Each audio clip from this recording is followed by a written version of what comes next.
Moi, je vais vous parler du contenu et de l'intérêt de la loi sur l'action de groupe.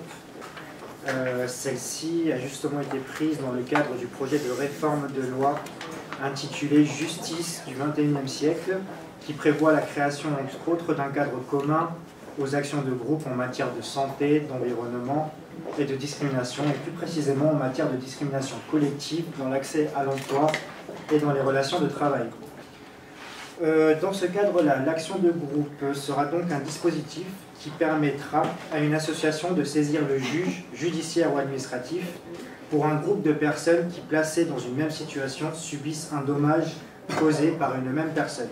Tout d'abord, il y a la volonté de rendre le recours en justice accessible et de briser l'isolement des victimes, car c'est l'association qui s'occupe de l'introduction en justice, soulageant ainsi les particuliers des avances de frais et de l'énergie nécessaire à une telle action.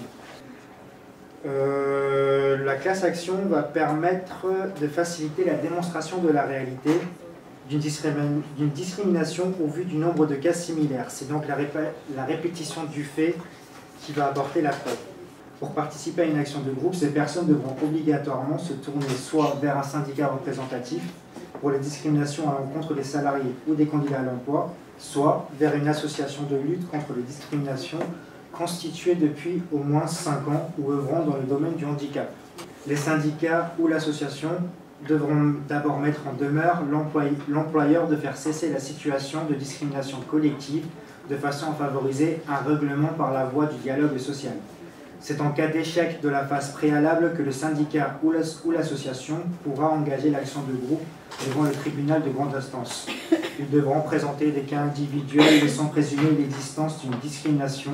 Sur la base de ces cas, le TGI se prononcera sur la responsabilité de l'employeur et ordonnera, s'il y a lieu, la cessation du manquement et déterminera les préjudices susceptibles d'être réparés. La particularité de ce dispositif, c'est le fait que c'est une justice en 2 temps. Car nous aurons d'abord la décision collective qui aura pour but de reconnaître la discrimination, puis ensuite celle de l'indemnisation qui sera nécessairement fixée au cas par cas. Une discrimination n'étant jamais exactement la même qu'une autre.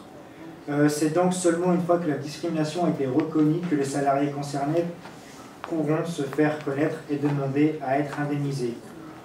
En conclusion, on peut dire que cette nouvelle procédure sous la houlette d'un syndicat ou d'une association permettra de faire progresser la sanction des pratiques de discrimination car elle ne suppose pas d'emblée que des cas individuels nominatifs se mettent en avant, mais on peut estimer que le dispositif collectif pourra avoir un effet incitatif et permettre aux salariés de se lancer plus aisément dans une procédure pour discrimination.